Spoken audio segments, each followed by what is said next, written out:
Bawal ba magprotesta sa harapan ng US Embassy? Kung hindi, bakit dinampot at kinulong ng mga pulis ang 6 na aktivista noong Mayo 1? Alamin yan sa segment na Rights Watch.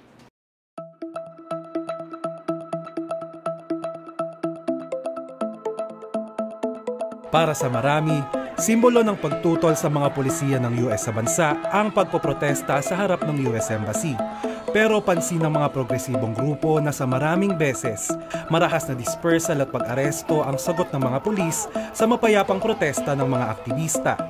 Gaya na lang ng nangyari sa 6 na kabataan na inaresto at ikinulong ng Manila Police noong Mayo 1, 2024. Hindi makatarungan ang pag-aresto sa Mayo 1-6 dahil wala itong batayan. Ginagarantiya ng saligang batas natin ang karapatan sa mapayapang pagkilos.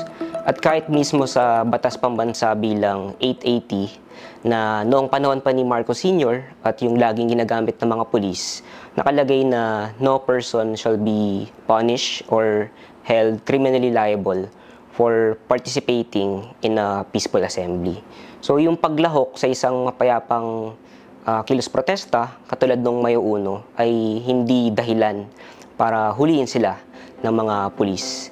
Lumahok sa protesta ang 6 na kabataan para sa dagdag sahod at laban sa isinasagawang balikatan exercises ng US troops sa bansa.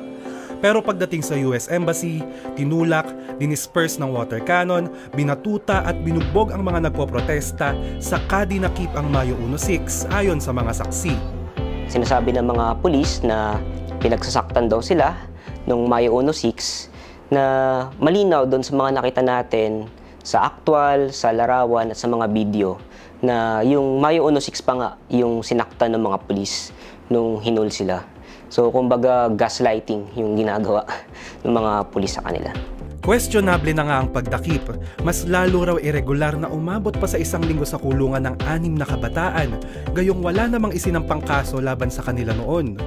Ilang araw pa matapos lumaya ang 6 sa bisa ng piyansa nang ipaalam sa kanila na sinampahan sila ng kasong illegal assembly at direct assault.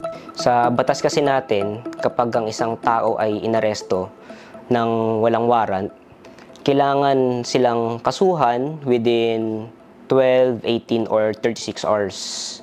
Pero sa lagay ng Mayo 1-6, sa naranasan nila, 6 days and 6 hours o 152 hours silang nakakulong nang walang kasong isinasampa laban sa kanila. Dagdag ng abogado, posibleng kasuhan ng arbitrary detention ng mga pulis habang kasong administratibo naman ang pwedeng isampa laban sa piskalya dahil sa negligence o misconduct. Kung ang goal o layunin ng mga pulis sa pag-aresto ay para panghinaan sila ng loob, tumigil sa pagkilos, tingin ko kabaliktaran pa yung nangyari. No? Mas lumakas yung loob nila. Sa lahat naman, huwag tayong matakot mag-participate sa mga kilos protesta. Ginagarantiyan ito ng saligang batas natin.